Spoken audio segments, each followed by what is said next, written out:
សុស្ដីបងប្អូនទាំងអស់គ្នាជួបជាមួយខ្ញុំបាទនៅក្នុងវីដេអូទី2នៅក្នុងទឹកដីនៃខេត្តកំពតថ្ងៃនេះក្រុមការងារភ្នំពេញប៉ុស្តិ៍យើងខ្ញុំនឹងទៅកំសាន្តនៅទឹកធ្លាក់ដ៏ស្រស់ស្អាតមួយកន្លែងដែលកំពុងតែលាក់ខ្លួននៅក្នុងចន្លងភ្នំមានអាកាសធាតុល្អបរិសុទ្ធទឹកត្រជាក់ស្រាប់និងដើមឈើដុះជុំចិត្តដែលទីកំសាន្តនោះមានឈ្មោះហៅថាទឹកធ្លាក់ជ្រោះអម៉ាល់កាលពីសប្តាហ៍មុនក្រុមការងារខ្ញុំបាទ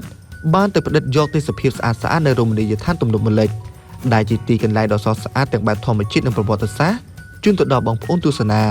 ហើយពេលនេះក្រុមការងារខ្ញុំបាទបានចាក់ចេញពីទីតាំងនោះដើម្បីបន្តទៅកំសាន្តនៅទឹកធ្លាក់ជ្រោះអម៉ាល់បន្តទៀតទីឋានកំសាន្តមួយនេះយើងអាចហៅឈ្មោះថាទឹកធ្លាក់អម៉ាល់ជ្រោះអម៉ាល់ឬទឹកធ្លាក់ជ្រោះអម៉ាល់ក៏បានទឹកធ្លាក់នេះមានទីតាំងមិនឆ្ងាយប៉ុន្មានទេពីខេត្តកំពតគឺប្រមាណ11គីឡូម៉ែត្រអីពីរង្វង់មូតរ៉េនហើយទីតាំងនេះស្ថិតនៅក្នុងភូមិស្នំ7ឃុំម៉ាក់ប្រាំងស្រុកទឹកឈូខេត្តកំពតខ្ញុំនឹងដាក់ទីតាំងជូនដល់បងប្អូនដើម្បីឲ្យកាន់តែងាយស្រួលរកឥឡូវនេះខ្ញុំបានមកដល់ជើងភ្នំហើយដែលយើងត្រូវធ្វើដំណើរប្រមាណ4គីឡូម៉ែត្រទៀតដោយត្រូវឆ្លងកាត់ចន្លងភ្នំចំការដំណាំហូបផ្លែរបស់បងប្អូនអ្នកស្រុកជាច្រើនទើបទៅដល់ទឹកធ្លាក់នោះខ្ញុំចង់បញ្ជាក់ជូនបងប្អូនថាផ្លូវទៅកាន់ទឹកធ្លាក់គឺជាផ្លូវថ្មើរជើងដែលមានទំហំតូចហើយយើងអាចធ្វើដំណើរដោយជិះម៉ូតូជិះកង់ឬក៏ដើរក៏បាន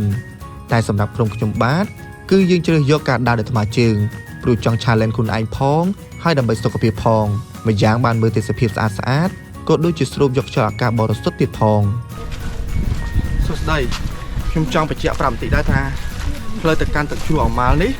គឺមិនសូវមានការពិបាកទេព្រោះដោយសារកន្លែងខ្លះគឺយើងត្រូវឡើងចំណោតបន្តិចទេហើយកន្លែងខ្លះទៀតគឺយើងត្រូវដើរចុះចំណោតអញ្ចឹងវាមិនមែនជាបញ្ហាសម្រាប់ពួកយើងទេហើយចម្ងាយផ្លូវក៏អត់សូវឆ្ងាយដែរប្រហែល14គីឡូម៉ែត្រទេតោះបន្តដំណើរទៅកាន់ទឹកជ្រោះអម៉ាល់សម្រាប់ខ្ញុំ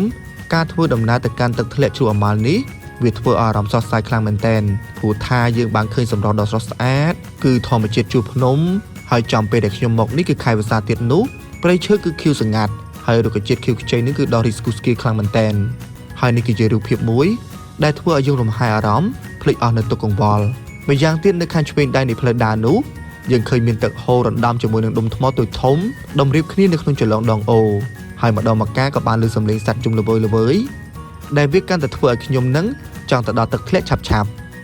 បានដឹងហើយបងប្អូនទាំងអស់គ្នាសម្រាប់ទឹកដែលហូរមកពីទឹកធ្លាក់នេះគឺជាប្រភពទឹកមួយដ៏សំខាន់សម្រាប់ស្រោចស្រពដំណាំរបស់បងប្អូនអ្នកស្រុកផងដែរដែលយើងឃើញមានដូចជាចំការទុរេនចំការចេកជាពិសេសចេកពងមាន់ហើយមានស្វាយខ្នុរ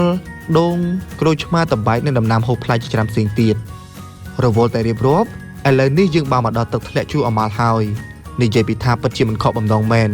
ទេសភាពស្រស់ស្អាតញាក់របស់គេទឹកធ្លាក់នេះគឺមានជាដំណាក់ហើយភាគច្រើនគេនិយមទៅលេងនៅផ្នែកខាងលើព្រោះវាមានទេសភាពស្រស់ស្អាតហើយហាក់ដូចជាអាងទឹកមួយអញ្ចឹងដែលយើងអាចហែលទឹកលេងកម្សាន្តបានថតរូបទេសភាពស្អាតហើយទឹកវិញគឺត្រជាក់ដូចទឹកកកអញ្ចឹងសំខាន់គឺទឹកថ្លាយងតែម្ដងអញ្ចឹងតោះទៅទស្សនាសម្រាប់ទឹកធ្លាក់ជ្រោះអម៉ាល់ទាំងអស់គ្នា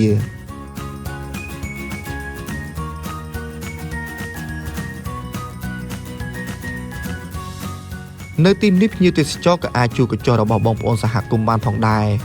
ដែលយើងអាចអង្គុយលេងញ៉ាំអាហារជាពិសេសកំងម្ហូបប្រចាំរបស់បងប្អូននៅក្នុងតំបន់នេះសម្រាប់ប្រវត្តិនៅទីនេះវិញគឺខ្ញុំបានសួរបងប្អូននៅក្នុងតំបន់នេះពួកគាត់បានប្រាប់ថាតំបន់នេះកាលពីមុនគឺជាព្រៃក្រាស់ហើយមិនសូវមានមនុស្សចូលមកនោះទេចំណែកកាលពីសម័យមុនហ្នឹងគឺមានជនជាតិបារាំងជាអ្នករករកទៅជ្រោះនេះព្រោះថាគេឃើញទឹកហូរទៅដល់ជើងភ្នំហើយជនជាតិបារាំងទាំងនោះគឺពួកគេដើរតាមចន្លងភ្នំដើរកាត់ដងអូព្រោះថាពេលនោះគឺអត់មានផ្លូវនោះទេហើយគេរករហូតដល់ប្រទះឃើញទឹកធ្លាក់មួយនេះឯងសម្រាប់ឈ្មោះថាទឹកធ្លាក់ជ្រោះអម៉ាល់ឬអម៉ាល់នេះបងប្អូនពលរដ្ឋក៏ប្រាប់ថាចាស់បរមបុរាណនឹងគឺឮទឹកធ្លាក់មកសំឡេងអ៊ូពួកគាត់គិតថាសំឡេងដូចអម៉ាល់អញ្ចឹងហើយបានដូនតានៅទីនេះពួកគាត់និយមហៅថាទឹកធ្លាក់អម៉ាល់បែបនេះរៀងមកហើយអ្វីដែលសំខាន់ទៀតនោះគឺទឹកធ្លាក់ទាំងនេះគឺមាន2-3ដំណាក់នៅខាងលើទៀតតែមិនទាន់មានការអភិវឌ្ឍទៅដល់ទឹកធ្លាក់នៅដំណាក់ខាងលើនៅឡើយទេទឹកធ្លាក់ជ្រោះអម៉ាល់នេះទើបតែល្បីឈ្មោះនិងមានបងប្អូនទៅស្គាល់នឹងប្រមាណ2ឆ្នាំតែប៉ុណ្ណោះហើយភ្ញៀវដែលមកកំសាន្តភាគច្រើនគឺនៅថ្ងៃចុងសប្តាហ៍គឺថ្ងៃសៅរ៍និងថ្ងៃអាទិត្យខ្ញុំចង់បញ្ជាក់ជូនបងប្អូនដែរថាទឹកធ្លាក់នេះគឺមានសម្រស់ស្រស់ស្អាតខ្លាំងគឺនៅក្នុងអំឡុងខែ5និងខែ6ហើយរហូតដល់ខែ12អីហ្នឹងតែបើត្រឹមខែ1ឬខែ2គឺទឹករៀងស្បើយបន្តិចហើយមួយទៀតបើបងប្អូនទាំងអស់គ្នាទៅលេងកុំបារម្ភអី គឺថាទីនោះមានសុវត្ថិភាពល្អបងប្អូនសហគមន៍គឺមានភាពរួសរាយរាក់ទាក់ហើយបើមានបញ្ហាអ្វីគឺគេមានទំនាក់ទំនងគ្នាយ៉ាងល្អនិងលឿនរហ័សរវាងអ្នកស្រុកនិងអាជ្ញាធរនៅពេលនេះគឺពួកយើងបានចាក់ចេញពីទឹកធ្លាក់អមាឡៃឃើញថាទិដ្ឋភាពនៅទីនោះគឺស្រស់ស្អាតមែនទែនធម្មជាតិព័ទ្ធជុំចិត្តហើយទឹកវិញក៏ត្រជាក់ធ្វើឲ្យអារម្មណ៍ដែលមានទុក្ខកង្វល់ហ្នឹងគឺរសាយហើយស្រស់ស្រាយឥឡូវនេះគឺពួកយើងបានបន្តដំណើរទៅឆ្នេរដូងដែលស្ថិតនៅក្នុងខេត្តកំពតបន្តទៀតដូច្នេះបើចង់ដឹងថាឆ្នេរដូងដែលស្ថិតនៅក្នុងខេត្តកំពតនេះមានទេសភាពគួរជាទីគយគន់ស្អាតយ៉ាងណានោះសូមរងចាំទស្សនាវីដេអូថ្មីៗនៅសប្តាហ៍ក្រោយដំណើរកម្សាន្តនេះនាំមកជូនដោយធនាគារអ៊ូរីធនាគារអ៊ូរីគឺជាធនាគារពាណិជ្ជដែលឈានមុខគេនៅកម្ពុជា